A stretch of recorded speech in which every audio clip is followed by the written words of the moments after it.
Bismillahirrahmanirrahim. Assalamualaikum warahmatullahi wabarakatuh. Alhamdulillahirrahmanirrahim. Senang sekali Nurul Wala pada hari ini bisa menyapa teman-teman sekalian dimanapun Anda berada. Tentunya dalam rangkaian program Bincang Kitab Risalah Adab Sulukil Murid, suatu kitab yang ditulis oleh Imam Abdullah bin Alwi Al-Haddad terkait tentang langkah-langkah praktis untuk mendekatkan diri kepada Allah Subhanahu wa taala. Dan seperti biasa pada hari ini untuk membedah, mengulas dan menjelaskan lebih dalam terkait tentang langkah-langkah praktis yang disajikan oleh Imam Abdullah bin Alwi Al-Haddad, pada hari ini kita bersama Habib Husin Nabil. Assalamualaikum Habib. Waalaikumsalam warahmatullahi. Bagaimana kabar, sehat Habib? Alhamdulillah sehat, Ya. alhamdulillah. Ya, mengawali kita masih dalam suasana Idul Fitri. Kami mengucapkan mohon maaf lahir dan batin. Semoga Habib semua keluarga dalam keadaan sehat walafiat. Amin, sama-sama lahir batin insyaallah. Taqabbalallahu minna wa minkum. Amin. Habib, kita tak terasa sudah sampai di fasal kelima bincang kitab risalah ini. Dan di pertemuan-pertemuan yang lalu kita membahas tentang motivasi spiritual, kemudian langkah-langkah praktis yang diajarkan oleh Imam Abdullah bin Al-Haddad. Dan pertemuan kelima ini, di fasal kelima ini kita lebih detail lagi akan melihat bagaimana Imam Abdullah bin Al-Haddad ini menjelaskan langkah selanjutnya yang harus kita lakukan itu adalah toharoh atau bersuci. Lah, saya ingin bertanya sebagaimana yang disampaikan oleh Imam Abdullah bin Al-Haddad bahwasanya wayam bagi lil muridi alla yazala ala taharatin, bahwa yang harus dilakukan bagi seorang murid itu adalah harus senantiasa suci. Toharah di sini Imam Abdullah bin Al-Haddad menulis term toharah. Lah, makna untuk bersuci dalam diskursus tasawuf itu kadang selain toharah juga ada tazkiyah. Yang tazkiyah itu digunakan juga dalam Al-Quran. Lah, kira-kira apa makna bersuci itu sendiri? Kemudian apa perbedaan dari dua term konsep ini antara toharo dan tazkiyah, Habib? Bisa dijelaskan, Habib? Ya. Bismillahirrahmanirrahim. Alhamdulillahirabbil alamin. Allahumma shalli wa sallim ala sayyidina Muhammad wa ala ali sayyidina Muhammad. Jadi memang dalam bahasa Arab kesucian itu ada toharah, ada istilah tazkiyah tadi juga itu ya. Sebetulnya ada satu lagi nadzafah. Nadzafah itu kebersihan. Kebersihan yang banyak dikutip. Iya. Kan ada juga sebuah hadis an-nadzafatu minal iman. Ya. Kalau sejauh yang saya ketahui, an-nadzafah itu kesucian atau kebersihan berkaitan dengan masalah fisik. Masalah fisik. Sedangkan tazkiyah itu kesucian berkaitan dengan masalah batiniah. Dengan masalah batiniah. Makanya di dalam ayat suci Al-Quran, Allah Subhanahu wa ta'ala berfirman, qad aflaha man zakkaha wa qad khaba man dassaha. Sungguh beruntung orang-orang yang telah menyucikan jiwanya. Ya. Tazkiyah itu. Itu makna dari tazkiyah. Jadi memang kalau nadzafah itu memang dikhususkan untuk hal-hal yang fisik, tapi kalau tazkiyah itu memang dikhususkan untuk hal-hal yang batiniah. Sedangkan taharah ini lebih mencakup lahiriah dan batiniah. Makanya di sini Al-Imam Abdullah bin Al-Haddad menggunakan istilah taharah, bukan menggunakan istilah tazkiyah. Karena dia menginginkan seorang salik, pejalan rohani, pejalan spiritual itu memiliki kesucian lahiriah dan batiniah, bukan sekedar batiniah saja atau sebaliknya hanya memperhatikan kesucian lahiriah dan mengabaikan kesucian batiniyah.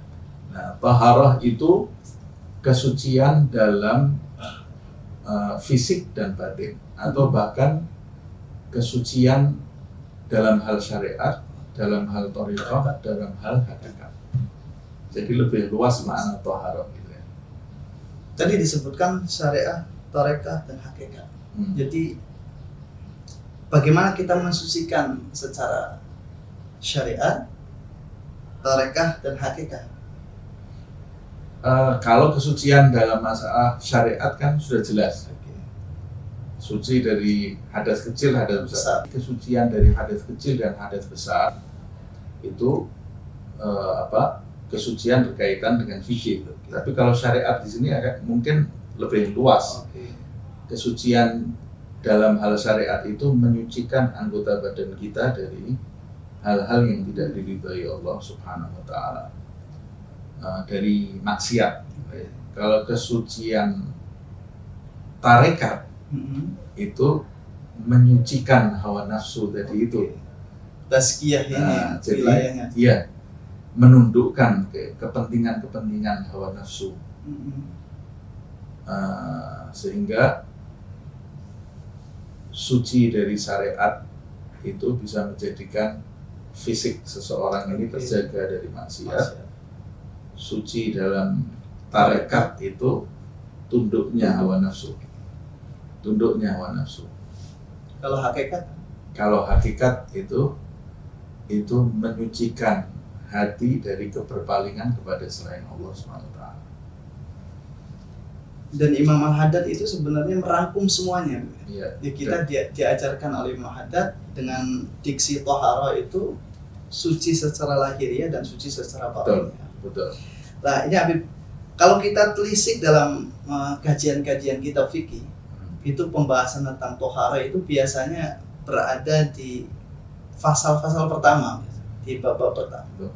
Namun kenapa di kitab ini, kitab Risalah Adab Sulukil Murid ini, pembahasan tentang tohara itu tidak diletakkan di awal, padahal kita ketahui dari penjelasan Habib itu sangat penting, tapi diletakkan di fasal kelima.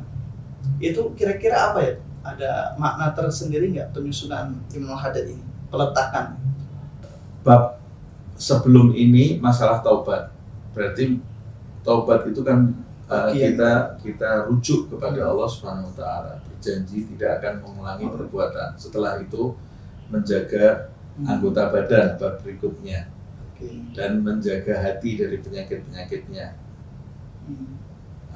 supaya mempertahankan taubat kita. Nah, yang bab toharah ini bukan cuma sekedar menjaga, tapi menyucikan keinginan-keinginan di dalam hati kita dalam melakukan perbuatan maksiat tadi, baik secara lahiriah ataupun secara batiniah. Nah,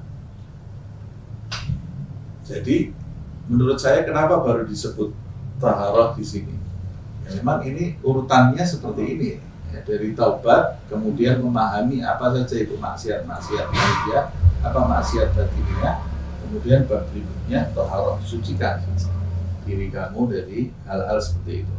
Nah, kalau di bab fikih itu ya nggak mesti urut juga.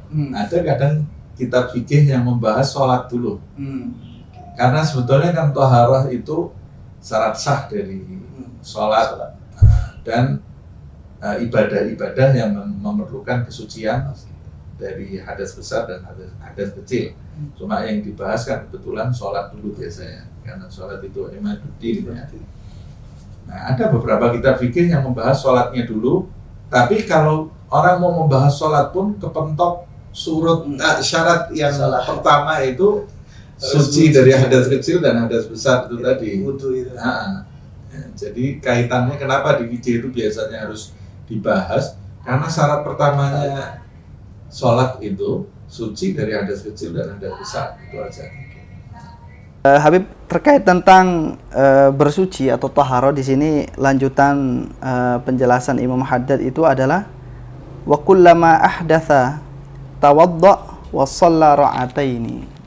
Jika kita memiliki hadas, maka segeralah untuk melakukan wudhu lagi, menyucikan lagi, kemudian sholat 2 rakaat.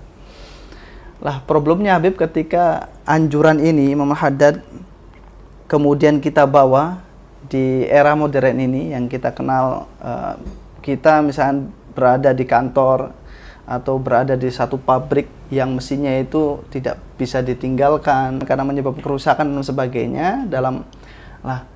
Bagaimana ketika orang-orang yang seperti itu supaya tetap melakukan anjuran Imam Haddad ini, Habib? Yaitu kira-kira bagaimana, Habib? Iya, pertama yang kita harus fahami bahwa kalimat kullama ahdath tawadda wa shalla rak'atain ini itu diawali dengan yambaghi.